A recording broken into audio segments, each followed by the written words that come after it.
Vamos, vamos iniciar, então, o nosso encontro de estudos para o Livro dos Espíritos nessa noite. Hoje é dia 24 de junho de 2019, uma segunda-feira, 19 horas e 55 minutos, virou agora, 23 graus na cidade de Jaú. Estão conosco pela internet o Gabriel Tobias, a dona Nancy Chiarati, os dois pelo Facebook, e pelo YouTube está a Dali Leite, a Lu Herrera, a Natália Pinguim e a dona Maria Goretti Armínio. Todos desejando uma boa noite. Muito bem.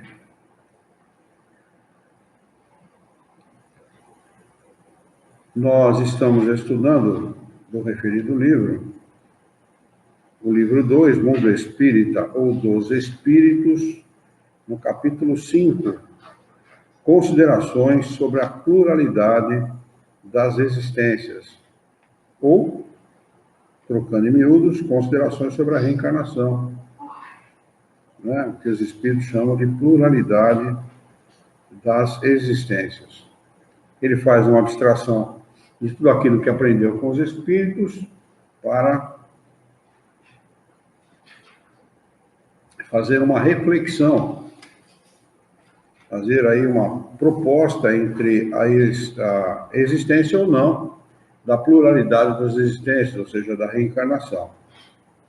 Um pouco atrás, na página anterior, ele faz uma comparação prosaica, ou seja, aquelas conversas, né? Aquela prosa que existe entre as pessoas, né? Tem a ver com prosa, com conversa, e que as pessoas, no mais das vezes, fazem ou se perguntam a respeito de determinadas questões da vida do homem aqui na Terra.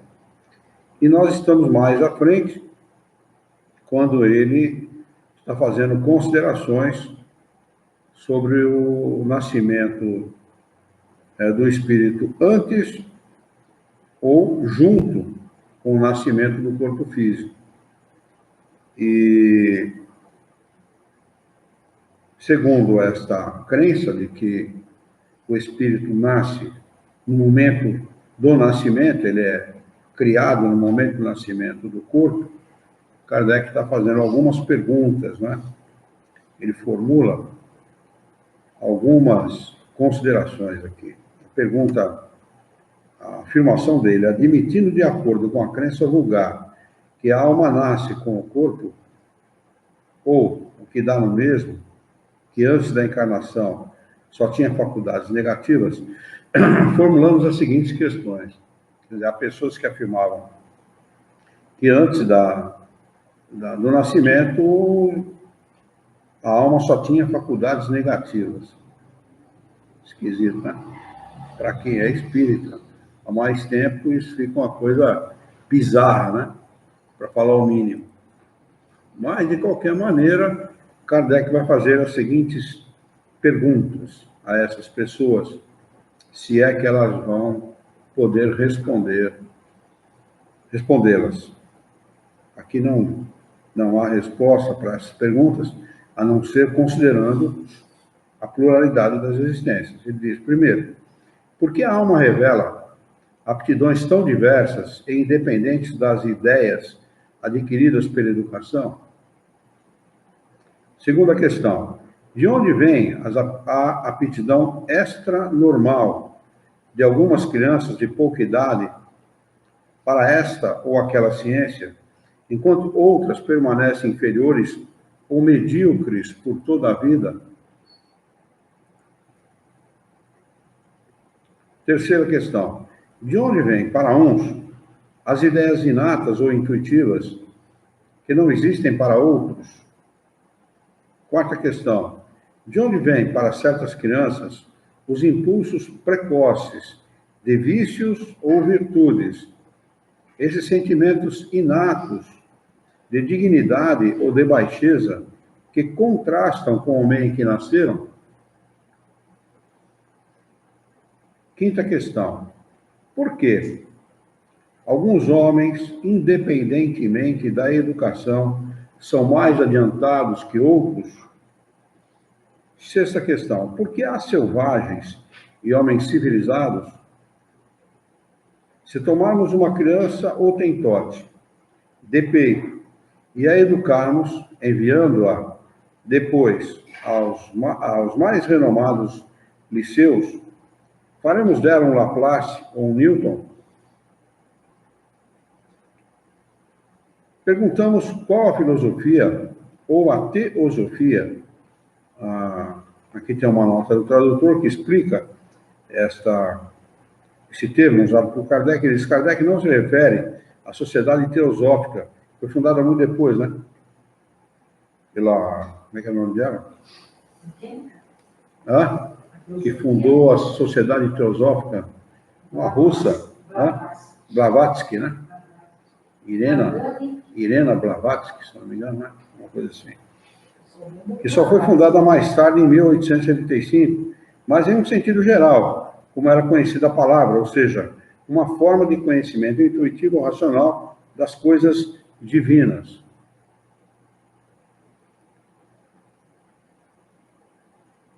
Que pode resolver esses problemas? Ou as almas são iguais ao nascer, ou não são.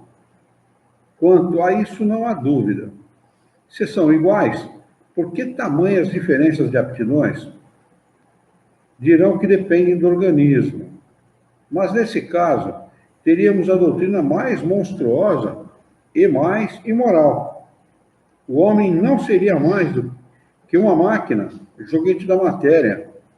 Não teria responsabilidade dos seus atos. Tudo poderia atribuir às suas imperfeições físicas. Se as almas são desiguais, foi Deus quem as criou assim. Então, por que essa superioridade inata conferida a alguns?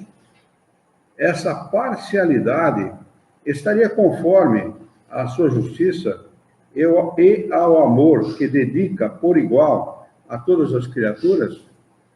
Quer dizer, se a resposta for não, o cara se enrola. E se for sim, está enrolado do mesmo jeito, né?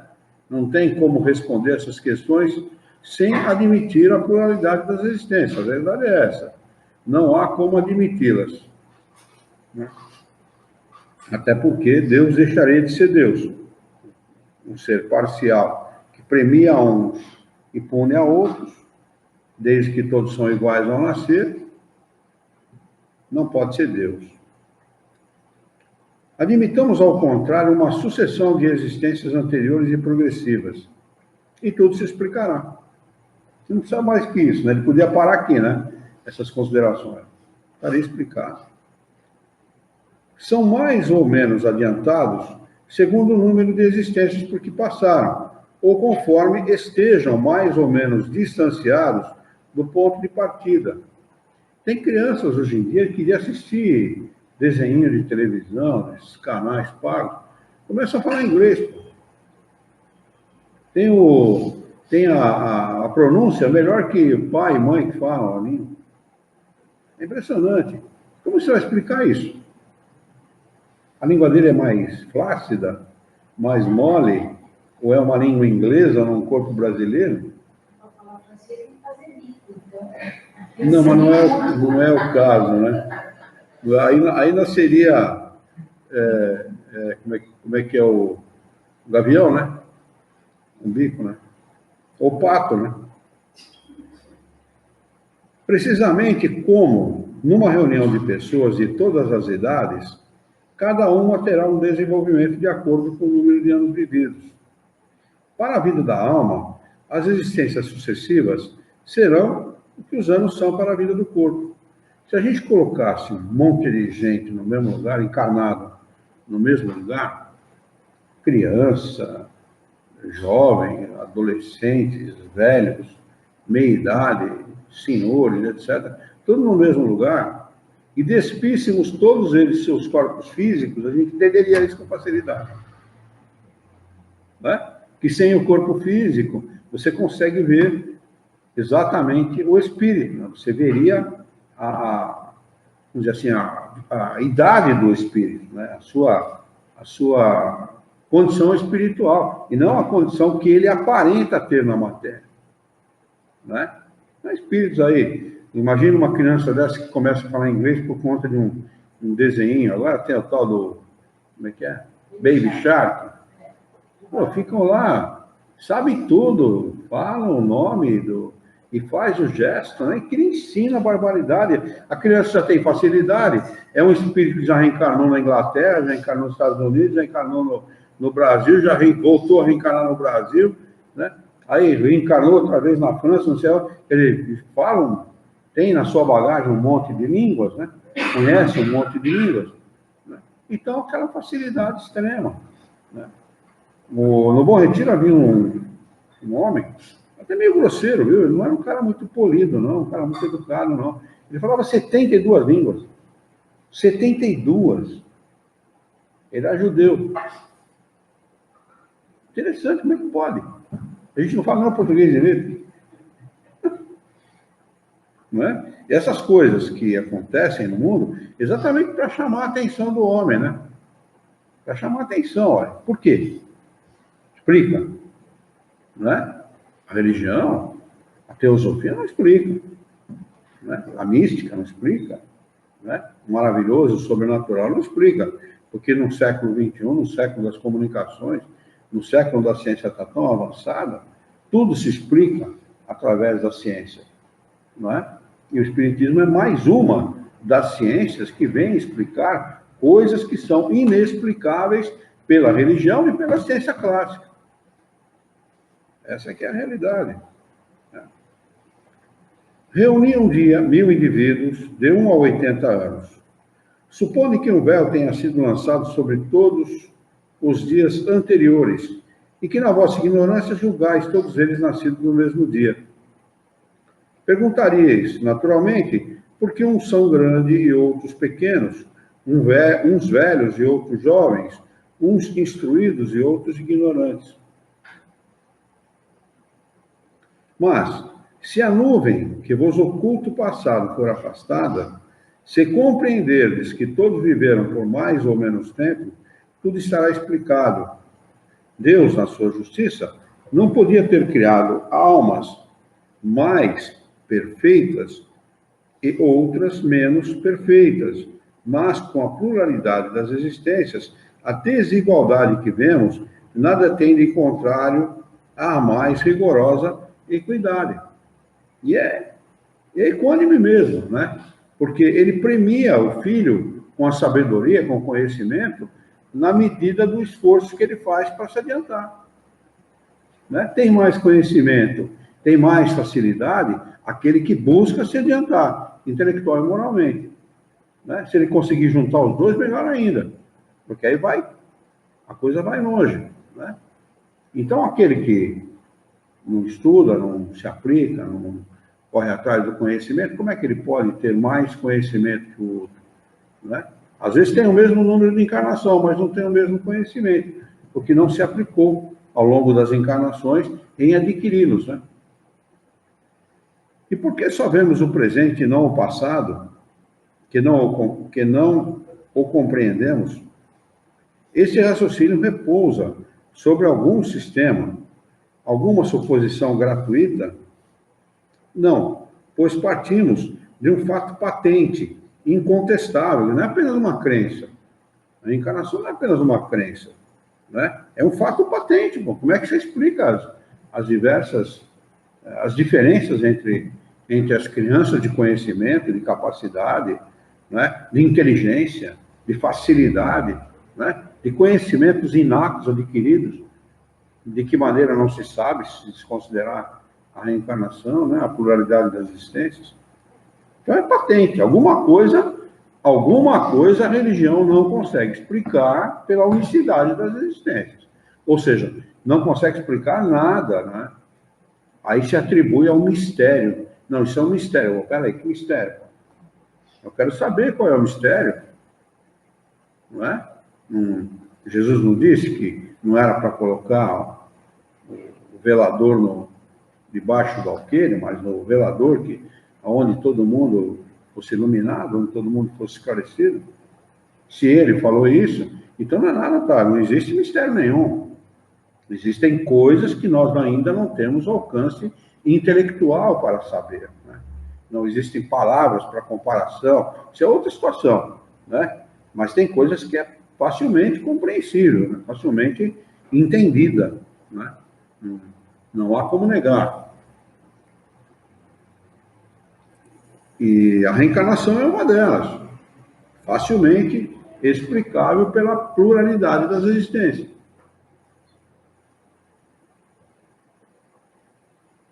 A desigualdade das aptidões e do desenvolvimento intelectual e moral. E verificamos que esse fato é inexplicável por todas as teorias correntes, enquanto a explicação é simples, natural, lógica, por uma nova teoria. Seria racional preferirmos aquela que nada explica à outra que tudo explica? No tocante à sexta pergunta, dirão sem dúvida que o Hottentote é uma raça inferior. Então perguntaremos se o Hottentote é ou não humano. Se é humano, por que teria Deus... Oi? Não tem? Mas o meu... Esse é novo de vocês? É capa nova, né? É, no meu tem. No seu tem? Não? No seu tem, ó.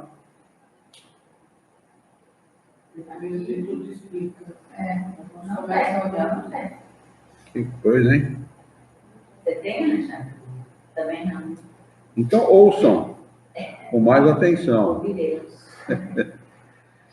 Olha lá, no tocante à sexta pergunta, a sexta pergunta é aquela porque há selvagens e tal, né? Dirão sem dúvida que o Hottentote é uma raça inferior. Então perguntaremos se o Hottentote é ou não humano. Se é humano, por que teria Deus a ele e a toda a sua raça deserdado dos privilégios concedidos à raça caucásica? Se o não é, por que procurar fazê-lo cristão?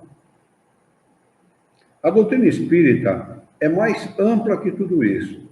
Para ela, não há muitas espécies de homens, mas apenas homens, seres humanos cujos espíritos são mais ou menos atrasados, mas sempre suscetíveis de progredir.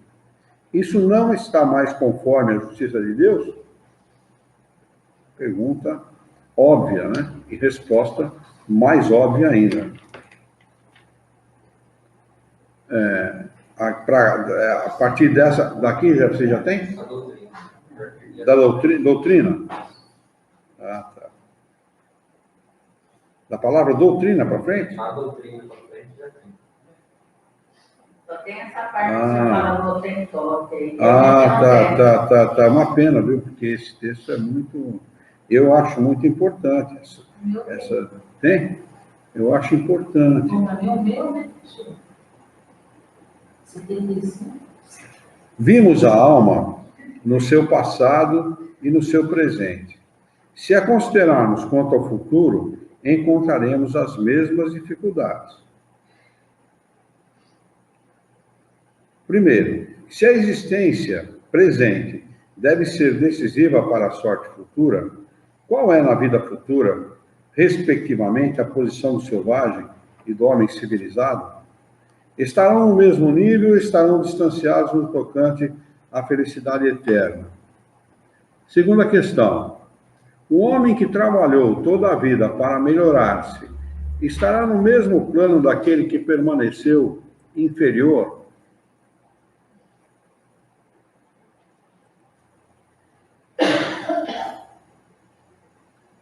Não por sua culpa, mas porque não teve o tempo nem a possibilidade de melhorar?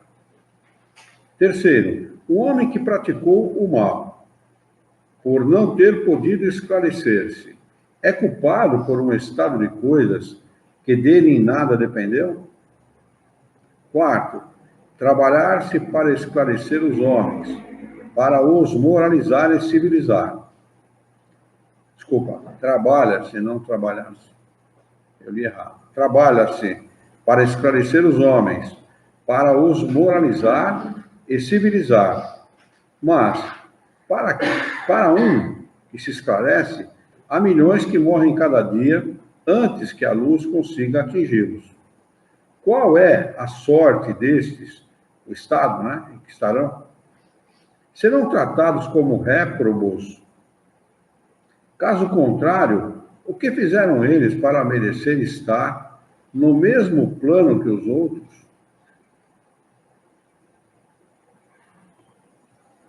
Quinta questão. Qual é a sorte das crianças que morrem em tenra idade antes de poderem ter feito o mal ou o bem?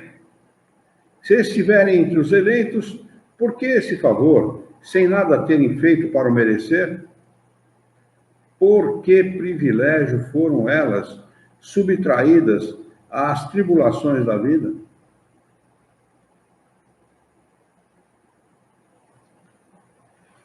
Há uma doutrina que possa esclarecer, que possa resolver essas questões?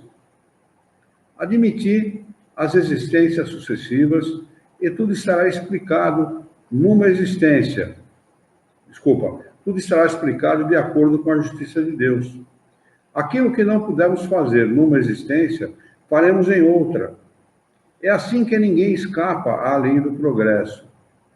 Cada um será recompensado segundo o seu verdadeiro merecimento, e ninguém é excluído da felicidade suprema. A que pode aspirar, sejam quais forem os obstáculos que encontre no seu caminho. Então, ao contrário do que os salvacionistas pregam, não é? Estão todos condenados ao fogo do inferno, irremediavelmente condenados, é o contrário. Nós estamos condenados à felicidade. Essa é a realidade. Fatalmente, não importa o que você faça, por mais que você faça o contrário do bom senso, da inteligência, da moral e etc., você está sujeito inexoravelmente à lei da evolução, né, do progresso. Então, não há como não ser feliz no futuro. Você pode não ser feliz numa encarnação e arcar com as consequências de tudo aquilo que você promoveu de errado. Mas, fatalmente, nas próximas encarnações, você vai resgatar tudo aquilo que fez de errado, fazer o certo, promover o bem e promover o seu próprio progresso espiritual. Então, não há como nós estarmos fatalmente condenados ao fogo do inferno, ao sofrimento, etc. Ao contrário, não é? Jesus chega no momento, quando encarna na Terra, ele chega no momento em que as pessoas, primeiro, eram materialistas, né? Os saduceus, eles eram maioria e pregavam, e o número de saduceus aumentava cada vez mais. Eles eram materialistas, eles não acreditavam na reencarnação, nas vidas sucessivas, e também não acreditavam em Deus. Para eles, a vida era a vida material, acabou. Não é? E tudo o que restava eram aqueles que acreditavam num Deus inclemente, num Deus vingativo, num Deus vaidoso, prepotente, orgulhoso, num Deus humano, um Deus que tinha os mesmos defeitos humanos. Né? E quando ele chega, ele fala assim, não é isso. Não tem nada, Deus é misericordioso e bom, ele não quer a morte do seu filho. É o contrário do que vocês pregam, é o contrário do que vocês acreditam. Certamente ele usou esse discurso, é claro que não havia como, né, eles passarem para o papel, porque o entendimento daquelas pessoas não é o entendimento que nós temos hoje, até porque se passou 2000 anos e a inteligência progrediu, a inteligência evoluiu, então fica mais fácil de se entender, né? Mas Jesus certamente falou nesses termos, estão equivocados. Não é nada disso, Deus não é um Deus inclemente, um Deus que pune, que se vinga do seu filho, você tem que dar alguma coisa para ele em troca. Ao contrário, vocês estão salvos. Busque o caminho estreito, o caminho que leva à felicidade, Aqui na Terra, esse caminho, ele leva à felicidade. Tudo aquilo que você sofrer aqui na Terra virá em benefício do teu espírito. O objetivo não deve ser a vida material, deve ser a vida espiritual. Que dúvida vocês têm disso? E compara o homem ao pássaro. Aí, tá vendo os passarinhos aí? Ó? Eles não plantam, eles não precisam colher, eles não precisam tecer, não precisam fazer nada. E Deus alimenta todos eles. Vocês não valem mais do que ele? Ele faz essa pergunta para os seus seguidores. Então a gente não vale mais que um passarinho, que um pássaro, que não precisa fazer nada disso e Deus o alimenta? Confie em Deus, pô. Confie em Deus. E ao contrário de tudo isso, o homem pregava coisas completamente opostas a essa ideia nessa época, né? Porque não confiava nem em si, nem em Deus e nem na pluralidade das existências, muito menos na... Quando o homem não confia em si e não confia em Deus, ele não confia na pluralidade das existências. Para ele, isso é talvez uma possibilidade, mas fica dentro do talvez, fica dentro das leis da probabilidade, mas tão improvável quanto qualquer outra coisa subjetiva. Né? Por isso que as religiões, elas se ativeram a explicar a vida do berço ao túmulo. Elas não saem disso. Pega qualquer uma delas. Elas explicam a vida do berço ao túmulo. Do túmulo para frente, ninguém fala o que vai acontecer, ou o que acontece, ou como acontece, de que maneira o homem vai estar e por que ele vai estar daquela maneira. Acho interessante que até hoje, né? Eu sou temente a Deus. O que você quer com Deus? Né? Eu sou temente. Por quê? Não há razão nenhuma. Repete, é papagaio de pirata. Fica repetindo aquilo que os outros falam. Tem que temer nada. Ele é misericordioso e bom. Ele dá as oportunidades que a gente precisa. Não é?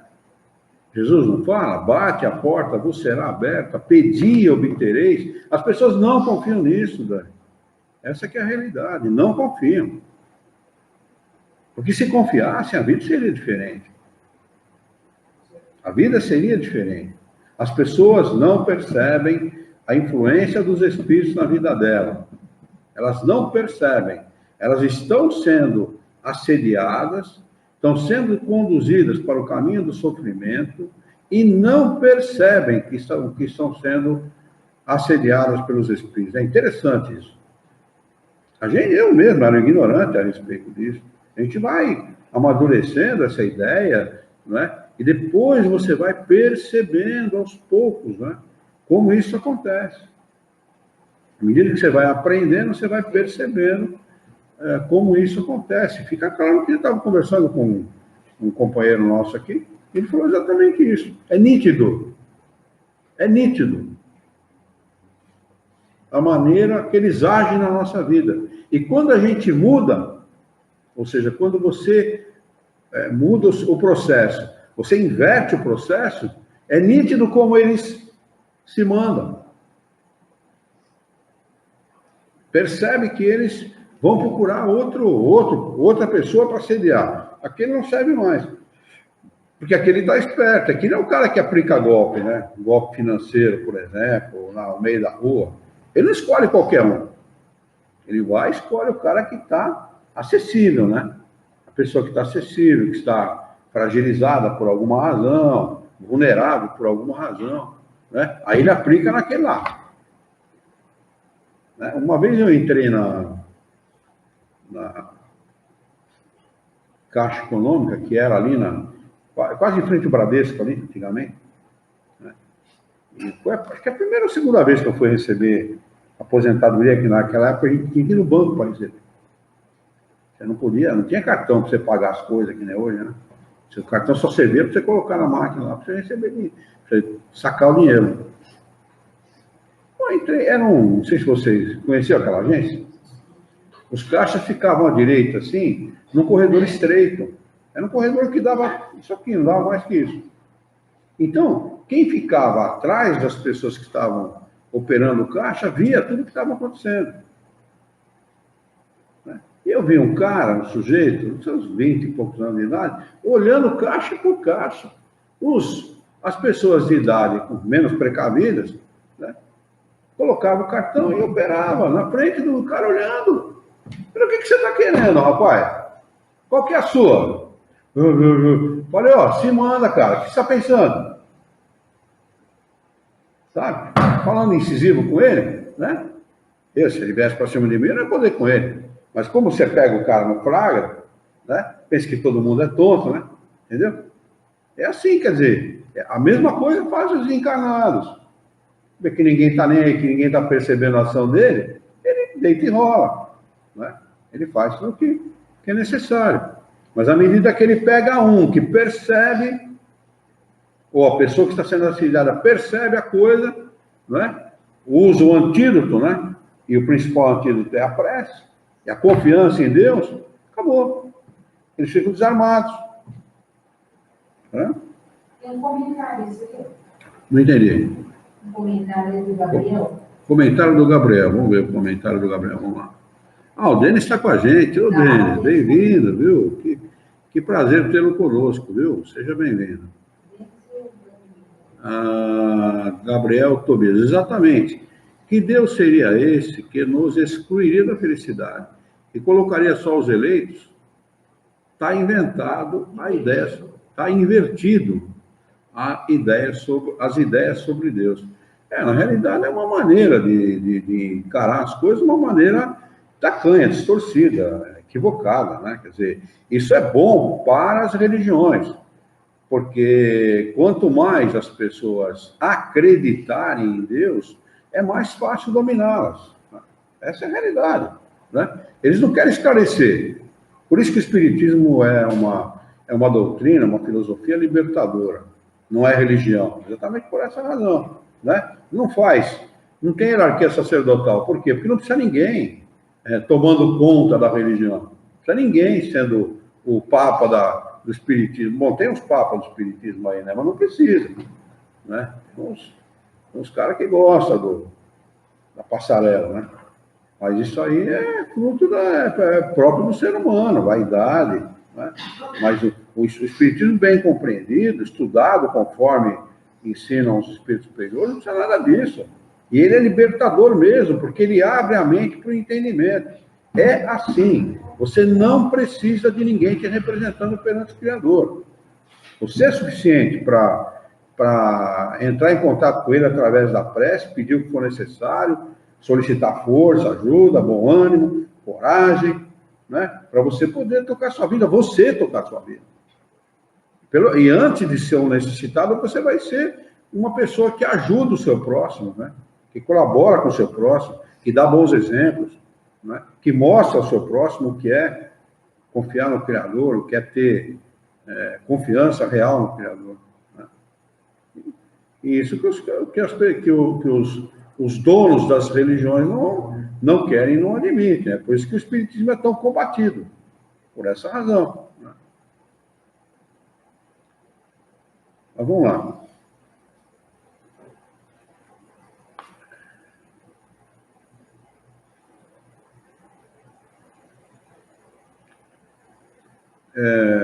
Estamos no parágrafo, essas questões, não é?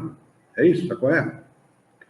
Essas questões poderiam ser multiplicadas ao infinito, porque os problemas psicológicos e morais, que não encontram solução, a não ser na pluralidade das existências, e quando ele fala em problemas psicológicos e morais, ele está abrangendo uma gama tão grande de problemas, uma gama tão grande de distúrbios morais, psicológicos, emocionais, tão grande, que o dia que a ciência descobrir esse filão para explicar, para ensinar, para orientar os pacientes, muda a ciência clássica.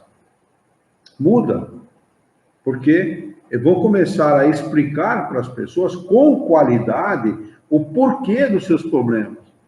Ninguém se nega a sofrer, porque todo mundo sabe nesse mundo que todos sofremos. De uma maneira ou de outra, mais ou menos, todos sofrem. Mas eu quero saber por quê. Por que eu? Por que eu sofro? O que eu fiz? Nasci outro dia, não pedi para nascer, pediu sim. Começa aí. Começa aí. Pediu sim. né? Então, você começa a responder para as pessoas, né, com qualidade, com racionalidade, as questões mais prosaicas, mais simples, mais cotidianas da vida de todo mundo. Porque a maioria dos problemas são problemas emocionais. A Maria Tereza Maurício, bem-vinda, Maria Tereza. Está conosco. Boa noite para você. Não é? Então, se responde às questões mais simples, que as pessoas não têm resposta na medicina convencional, ou mesmo no psicólogo, né? Psicólogo é o estudioso da alma. Como é que o cara pode ser estudioso da alma se ele não acredita na doutrina espírita, se não estuda a doutrina espírita? Que alma ele estuda? Ele estuda que alma que ele estuda? Aquela que está dentro do corpo? Ou que ele acha que está dentro do corpo? O corpo é uma máquina, e a essência da máquina seria uma espécie de alma, como o som que está dentro do violão está para o violão? Será que é isso que ele pensa? Deve ser, porque quando o violão racha, perdeu a alma, né? Não toca mais, fica um som xoxo, né? Frouxo. Deve ser isso que eles pensam. Agora, entenda da maneira que tem que ser entendido. O homem está muito acima do seu corpo físico. O corpo físico está para o homem, igual a buzina está para o carro. Você pode eliminar a buzina do carro, ele continua existindo, vivendo, andando da mesma maneira. Não é? Não depende da buzina para andar. E o corpo tá para o homem da mesma forma. Tem muito pouco valor, a não ser um valor temporário que sirva para ele crescer intelectual e moralmente. E é um espaço de tempo muito pequeno. Compare 80 anos, 70 anos, quando se vive isso aqui na Terra, com a imortalidade. Qual é a comparação? 1 segundo para 1 bilhão de anos? Né? Acho que é muito menos, até é muito mais do que isso, né? Quer dizer, não tem nem sentido querer dizer que a vida material é a vida principal. Se não é a vida principal, o corpo não é o principal. O corpo está aqui temporariamente. Não é? É tão frágil a saúde do corpo físico, tão frágil, tão passível de mudar para pior, de adquirir uma doença, e muitas vezes uma doença fatal, que só isso seria suficiente para aqueles que tenham bom senso, para mostrar para ele que nosso interesse não está na vida material. De tão frágil que é o corpo. Né? A maioria vive achando que não vai morrer, que não vai desencarnar. A maioria vive assim. Aí vem alguma doença grave e passa a rasteira no cara, e o cara fica sem saber por quê. Fica sem saber o que aconteceu. Muitos desencarnam nessa condição, nessa situação de ignorância. E é essa ignorância que leva tanto encarnado como desencarnado ao sofrimento. Não é?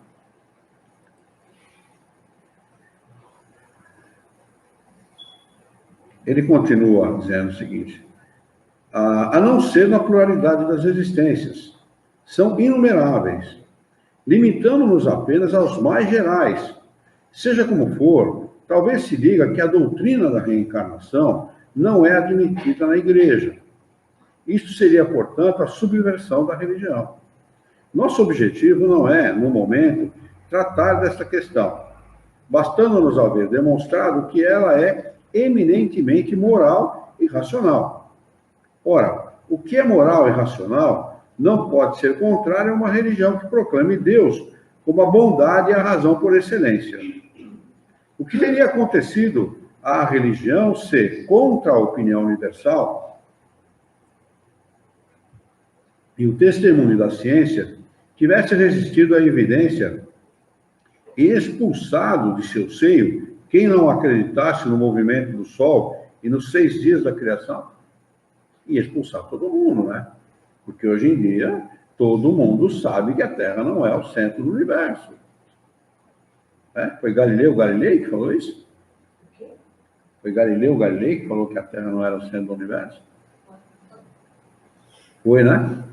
E não morreu porque falou, não, estou errado, deixa quieto, vocês mandam uma coisa aí, pode tomar conta da garrafa, que não é comigo, não. Não quis saber de desencarnar antes do tempo, né? contrário de Sócrates, né, que estava preso, foram soltar ele lá e falou, não, eu quero morrer, estão me condenando? Eu vou morrer. Faço questão de dar um exemplo para eles. Faço questão de mostrar para eles que eles podem ter eles podem ter supremacia sobre o meu corpo, mas não sobre o meu espírito. Não é? E Sócrates se encanou dessa forma. Não é? Olha a convicção que esse homem tinha. Não sei quantos anos lá antes de Cristo, né? Mas hoje em dia não dá para fazer o que fizeram com Galileu Galilei.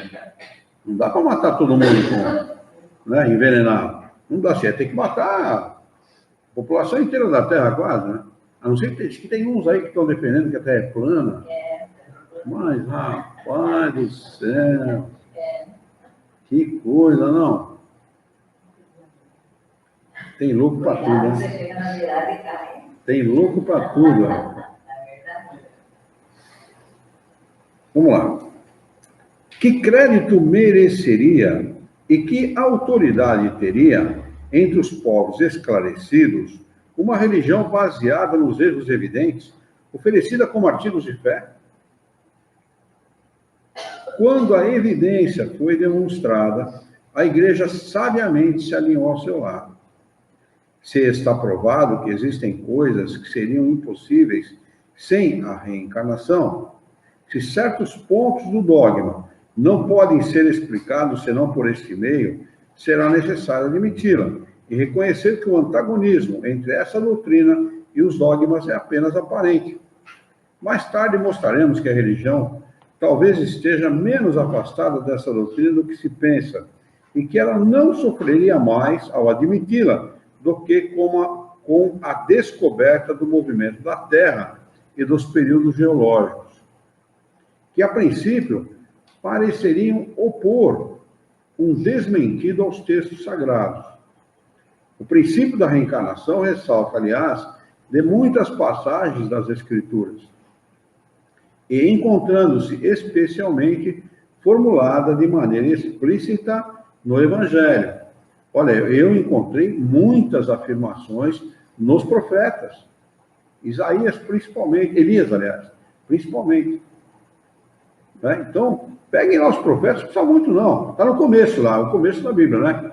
Tem lá a árvore genealógica de Jesus, né? Que fala fulano, descendente de fulano, depois começa os profetas. Né?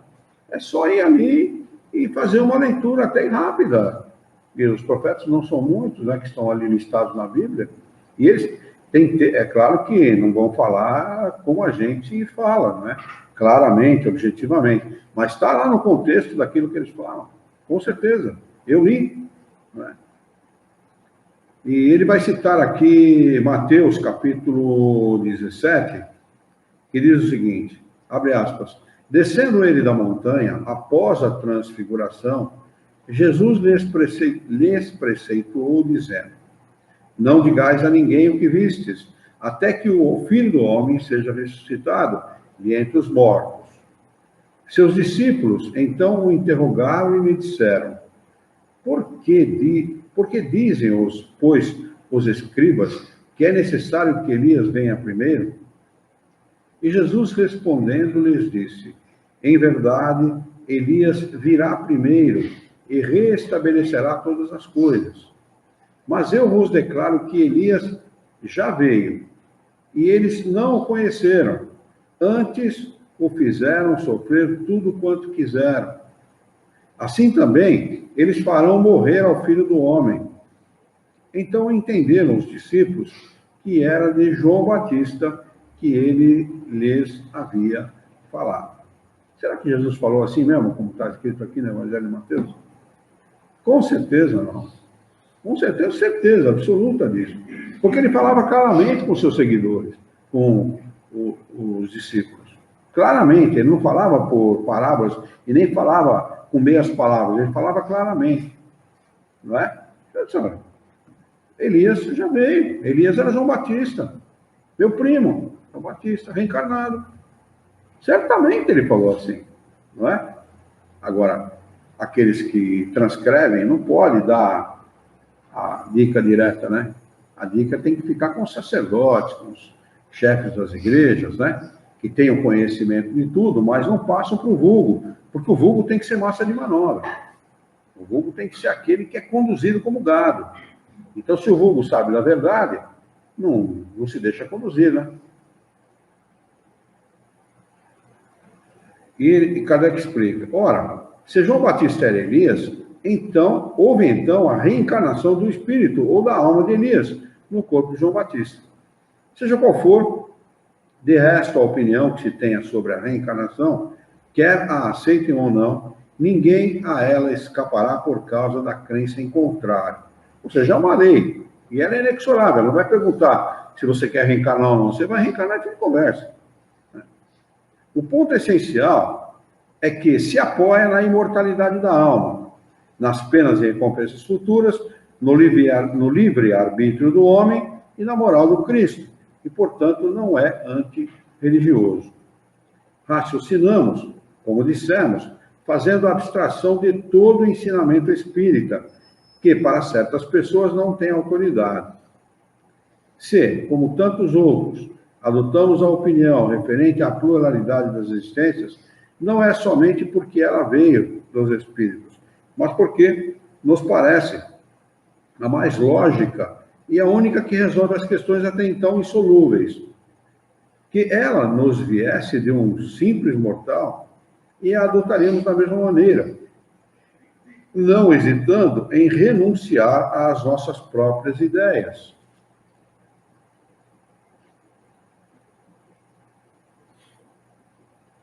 Do mesmo modo, nós a teríamos repelido, embora viesse dos espíritos, se nos parecesse contrário à razão, como repelimos de olhos fechados tudo o que vem dos espíritos, como aquilo... Desculpa, acho que eu li errado. Do mesmo modo, nós teríamos repelido, embora viesse dos espíritos, se nos parecesse contrário à razão, como repelimos tantas outras. Porque sabemos por experiência que não se deve aceitar de olhos fechados tudo o que vem dos espíritos como aquilo que vem da parte dos homens. Se primeiro título aos nossos olhos é, antes de tudo, o de ser lógica, desculpa, li errado. Seu primeiro título aos nossos olhos é, antes de tudo, de ser lógica. Mas ainda tem outro, que é o de ser confirmado pelos fatos. Fatos positivos e, por assim dizer, materiais, que um estudo atento e raciocinado pode revelar a quem se der o trabalho de observá-los, com paciência e perseverança, e diante dos quais a dúvida não é mais possível. Quando esses fatos se popularizem como os da formação e do movimento da Terra, será necessário reconhecer a evidência e os seus opositores terão gastos em vão os argumentos contrários. Para mim, Kardec está dando uma dica, vai demorar tanto quanto, ou não? Não é verdade? É mais ou menos por aí, quer dizer, não vai se estabelecer, uma ideia não se estabelece assim rapidamente, né? Por mais lógica, por mais evidente que ela seja, né? Há sempre aqueles que têm interesse, escusos ou não, né? Frutos da ignorância ou da má-fé, né? Em contradizer uma ideia. Sobretudo se aquela ideia vem contra, né? Vem atingi-los em seus interesses materiais. Né? O Gabriel está dizendo, o interessante quando mais se usa a fé racional nas respostas, mais espanto se causa. A ideia da pluralidade se torna absurda àqueles que usam a fé irracional, mas nossos irmãos ainda vão ter a oportunidade de deslumbrar a misericórdia do nosso Criador. Com certeza, Gabriel. Deixe eles, como fala o mineiro, né? Deixe eles. E ele continua dizendo, reconheçamos em resumo que a doutrina da pluralidade das existências é a única a explicar aquilo que sem ela é inexplicável, que é eminentemente consoladora e conforme à justiça mais rigorosa, sendo para o homem a tábua de salvação que Deus lhe concedeu na sua misericórdia. Evidente que é consoladora. Evidente. Primeiro, porque explica. E segundo, que diz para todo mundo, vocês são iguais. A diferença social só existe entre os homens. O sujeito tem lá o título de doutor e você não tem, mas isso não quer dizer absolutamente nada. O cara pode ser tão ou mais ignorante que você, tão ou mais obtuso que o mais obtuso dos homens, independente do título ou da cadeira de escola que ele frequentou, do diploma que ele tenha. Mas isso não quer dizer absolutamente nada. Né? Tem homens muito bons, inteligentes, né? Que promovem muito bem na sociedade, que não tem diploma nenhum. E daí? Né? Aí você tira a carapaça, você tira o casco do corpo físico, vai sobrar aquilo que ele põe em outras encarnações. É isso, né? E o mesmo acontece com aqueles que se acham melhores que os outros. Você tira a carapaça, não resta nada. Né? Você tira a carcaça física, não resta nada. Ele era só os títulos, nada mais. Né? Em essência mesmo, está muito atrás daquele que era considerado um reles homem do povo. A própria palavra de Jesus, as próprias palavras de Jesus não podem deixar dúvida a respeito. Eis o que se lê no Evangelho segundo João, capítulo 3. Abre aspas. Jesus, respondendo a Nicodemos, disse: em verdade te digo, que se um homem não nascer de novo, não pode ver o reino de Deus. Nicodemos lhe disse: como pode um homem nascer quando está velho? Pode ele entrar de novo no ventre da sua mãe e nascer uma segunda vez? Jesus respondeu: em verdade te digo, que se um homem não nascer da água e do Espírito, não pode entrar no reino de Deus. O que é nascido da carne é carne, o que é nascido do Espírito é Espírito. Não te maravilhes de eu te haver dito. Necessário vos é nascer de novo. Essa tradução de Sassi é uma tradução tão errada quanto todas as outras, porque a tradução correta desse texto é nascer nas águas e não nascer da água. Aqui está a grande chave desse troço aqui. Que nascer da água significa nascer da água do batismo. E quem nos esclarece a esse respeito é Severino Celestino da Silva, só para informação daqueles que estão pela internet, que traduziu os textos do seu original, né? E foi lá estudar o hebraico, o aramaico e o grego, para poder pegar os textos do seu original e trazer para nós. Essas explicações, para quem quiser saber mais, está no livro Analisando as Traduções Bíblicas, que é um livro extraordinariamente esclarecedor a esse respeito. Então, lá ele diz, o correto, no original está escrito: em verdade te digo, que se um homem não nascer nas águas e do Espírito, não pode entrar no reino de Deus. O que significa nascer no líquido amniótico. Todos nós nascemos do líquido amniótico. Não tem necessidade de batismo, coisa nenhuma. Batismo é coisa dos homens. Batismo é coisa material, que não tem nada a ver com o Espírito. É apenas um ritual que serve para fidelizar o homem a uma religião, nada mais. E aqui tem uma nota do tradutor que diz: a reencarnação está hoje provada através dos casos de lembrança devidas anteriores em crianças, de pesquisas hipnóticas de regressão da memória, de avisos mediúnicos de renascimento com sinais e condições posteriormente verificadas, embora as ciências oficiais ainda relutem em aceitar essas provas. A ciência espírita as considera válida e espera para breve a sua aceitação oficial. Eu acho que esse breve aqui do tradutor é um breve meio longo, não é um breve tão breve assim, né? O fato é que tem muitos pesquisadores no mundo inteiro, na Índia, Rabindranath Banerjee, nos Estados Unidos, Ian Stevenson e outros, tem na União Soviética, antiga União Soviética, o livro foi escrito a respeito dessas pesquisas, um livro chamado... deixa eu ver se eu lembro agora. experiência, faz a piscina, ferro,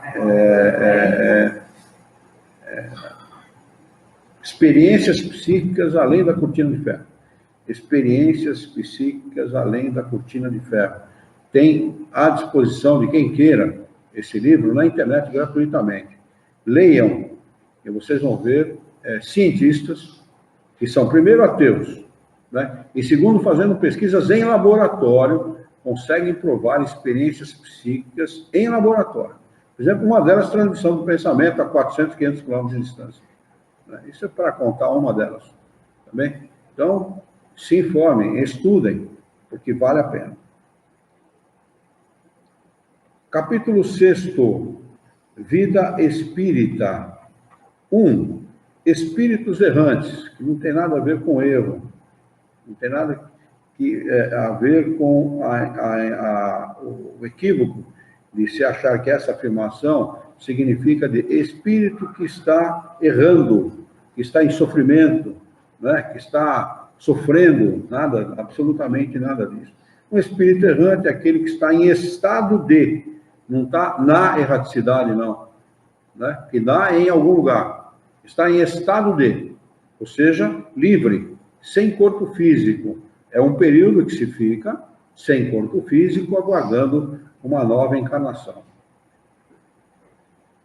E na questão 223, Kardec vai fazer a seguinte pergunta para os espíritos superiores. A alma se reencarna imediatamente após a separação do corpo? Tem uns sabichões aí no meio no movimento espírita tupiniquim que diz que não. Ele vai reencarnar depois de um século, 2 séculos, 1000 anos e tal. E os espíritos superiores, esses sim, confiáveis, respondem às vezes imediatamente. Não é? Para a desgraça daqueles que fazem as afirmações absurdas. Mas na maioria das vezes, depois de um intervalo mais ou menos longo. Então, por que eles respondem assim? Pode reencarnar imediatamente, depois de um período curto, 4, 5, 6 anos, e às vezes de um período mais ou menos longo, porque ele usa esse período que ele está sem corpo físico para aprender em estado de erraticidade. É em estado de erraticidade que o espírito aprende muito mais do que encarnado. Não é? Ele aprende em horas aquilo que ele leva anos para aprender aqui na Terra. Então, ele aprende em estado de erraticidade, faz cursos lá em outros planetas, onde for possível, permitido a ele, segundo a sua condição evolutiva, e vem colocar em prática na Terra. Vem colocar em prática encarnado, como encarnado. Nos mundos superiores, a encarnação é quase sempre imediata. Olha que interessante, né? Alguns podem pensar, sem estudar Kardec, que seria o oposto, né? Aqui deveria se reencarnar quase que imediatamente, e nos mundos superiores um estado de erraticidade prolongado, né? Mas por que essa inversão? Né? Primeiro, porque aqui a reencarnação ela tem que acontecer mais rapidamente, e quanto mais em contato com o corpo físico, mais o espírito aprende. Como somos espíritos tacanhos, atrasados, né, inferiores, nós temos que estar em contato com a carne o mais possível, né, o mais possível. E nos mundos superiores, a reencarnação é imediata, por quê? Quase sempre imediata, por quê? Porque lá eles não precisam aprender mais nada. Eles só precisam praticar o bem para, vamos dizer assim, lapidar definitivamente o diamante. Né? O trabalho deles é a prática do bem, nada mais.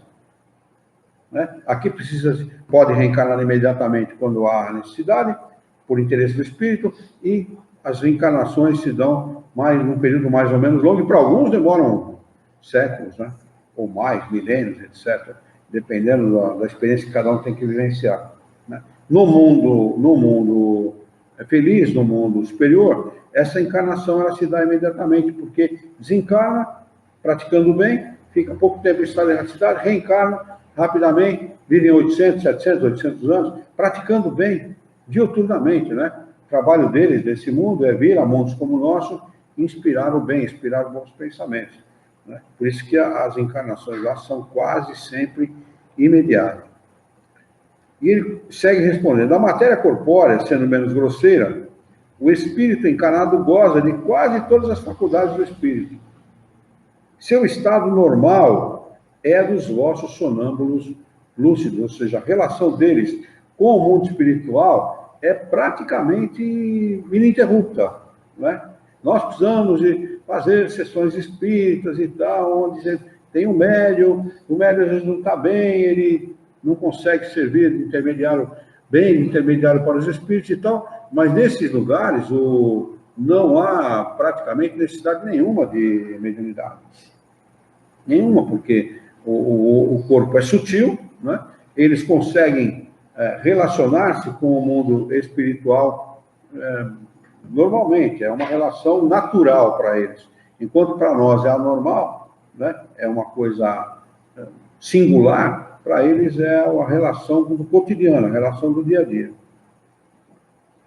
Questão de número 224, para a gente encerrar. O que é a alma nos intervalos das encarnações? Resposta: espírito errante, que aspira a um novo destino e o espera. Muito bem. Vamos anotar aqui a questão 224A, com a data de hoje. Hoje é dia 24/6/2019. Para nós retomarmos na próxima segunda-feira. Perguntas, considerações?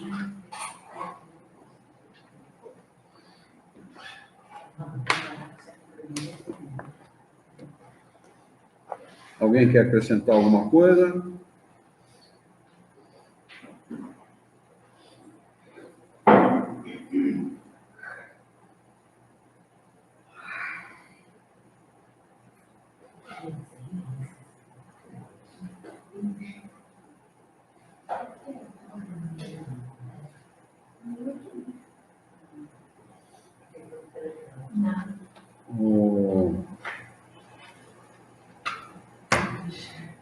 Só para lembrar, na próxima quarta-feira nós daremos início ao nosso curso Fundamentos do Espiritismo. Quem estiver interessado, está pela internet, pode acessar. Nós estaremos transmitindo pelo YouTube, pelo Facebook. O YouTube não nos permite transmitir pelo celular ainda, então estaremos transmitindo pelo Facebook. Tá bem? Deixa eu ver se tem mais alguma coisa aqui. O Gabriel, fico agradecido a vocês por fazerem esses estudos. E o Gabriel diz: por conta do meu trabalho e estudo, não consigo frequentar como devia a minha casa espírita. Sou de Congonhas do Campo, Minas Gerais, cidade do médium Zé Arigó. E do Chico, se eu não me engano, né? Não, Chico. Não, o Chico não é, não, né? Zé Arigó, um grande médium, combatidíssimo. Gabriel, se você ouviu, quarta-feira nós damos início a um curso bastante interessante aqui na casa. Vai começar às 19h30 e deve durar 1h30 ou 2 aproximadamente. O curso Fundamentos do Espiritismo, tá bem? Então fique à vontade, você, aqueles que estão pela internet. A Chico é de Pedro Leopoldo, é isso mesmo. O grande Chico Xavier, ser humano extraordinário. Fiquem à vontade, então, vocês que estão por aí. O Gabriel, quarta-feira, vai estar presente. Depois, Gabriel, você pode mandar até aqui mesmo no chat aqui da Facebook, o seu e-mail, que amanhã eu envio para você a apostila do curso. Quem estiver aí pela internet e que quiser participar do curso de quarta-feira, Fundamentos do Espiritismo, passe o endereço de e-mail que eu mando a apostila para que vocês possam imprimir, encadernar, se vocês quiserem, de um conteúdo muito bom e bastante esclarecedor. Bem? Vamos então fazer a nossa prece. Já, mandei fazer hoje. Acho que Mandei. quarta-feira. Quarta-feira, não, amanhã fica pronta, quarta-feira a gente entrega. Quanto que é? 35. 35.